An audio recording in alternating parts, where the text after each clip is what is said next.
শুধুমাত্র একটি ভোটের অধিকারের জন্য, যে শুধুমাত্র আমি ভোট দিব। দেখেন, বিদ্যমান রাজনৈতিক কাঠামোটি রেখে পরবর্তীতে আমরা যতই নির্বাচন দেই না কেন, সেই নির্বাচনের গ্রহণযোগ্যতা কিন্তু থাকবে না। এবং এই জিনিসটি কিন্তু এটি আমার কথা না, এটি আমার কথা না।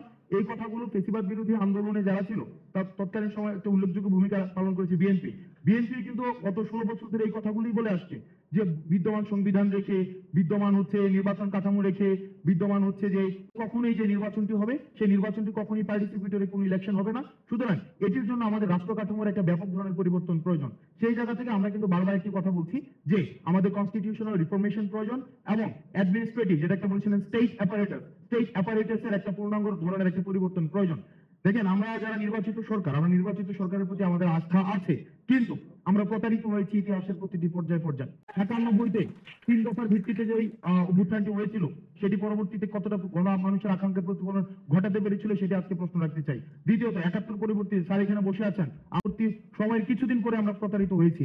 ২৪ পরবর্তী সময়ে আমরা দেখেন, আমাদের যারা সিনিয়র রয়েছেন, যারা রাজনীতি করছেন এত বছর ধরে, আমরা আপনাদের ক্ষতটাকে আমরা মনে করে দিতে চাই। আপনারা ন্যূনতম কথা পর্যন্ত বলতে পারেননি, আপনাদের ন্যূনতম কথা বলার অধিকার পর্যন্ত ছিল না, আপনাদের দলের উনার ন্যূনতম চিকিৎসার অধিকার পর্যন্ত ছিল না, তাকে বন্দী করে রাখা হয়েছে। আপনারা, আমরা বলছি না আমরা রাজনৈতিক দলগুলো থেকে আমরা এমন না যে আমরা এমন কোনো বক্তব্য দিচ্ছি যেটা রাজনৈতিক দলগুলোর সাথে কনফ্লিক্টিং হচ্ছে, বিষয়টি এমন না। আমরা চাচ্ছি যে বেসিক যেই সংস্কারগুলো ছিল, এই বেসিক সংস্কারগুলো আগে সেটি হচ্ছে আমাদের গ্রহণযোগ্য নির্বাচনের দিকে নিয়ে যাবে। বিষয়টি এমন না যে সংস্কার হলে নির্বাচন সম্ভব না, আবার নির্বাচন হলে সংস্কার সম্ভব না।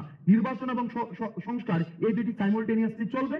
তবে রাজনৈতিক দলগুলো বিগত ধরে যে সংস্কারগুলো মানুষকে দিতে পারেনি সেই জিনিসগুলো আমরা চাচ্ছি অন্তর্বর্তীকালীন সরকারের মধ্য দিয়েও।